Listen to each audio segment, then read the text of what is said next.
আমি বানাবো আলু পরোটা। তার জন্য নিয়ে নিচ্ছি 2 কাপ ময়দা, দিয়ে দিচ্ছি লবণ, দিয়ে দেবো সাদা তেল, দিয়ে ভালো মতো এবার গরম জল দিয়ে ভালোভাবে ময়দাটা মিশিয়ে নেবো।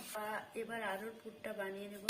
গ্যাসে দিয়ে দেবো সরষের তেল, দিয়ে দেবো পেঁয়াজ আর লঙ্কা কুচি, এবার দিয়ে দেবো হলুদ গুঁড়ো, জিরে গুঁড়ো, দিয়ে দেবো ধনে গুঁড়ো, দিয়ে দেবো পরিমাণ মতো লবণ, দিয়ে সিদ্ধ করে রাখলে আলুটা এবার দিয়ে দেবো। আলুর পুরটা রেডি হয়ে গেছে। এবার ময়দাটা এভাবে জ্বালাগুলো বানিয়ে নেব।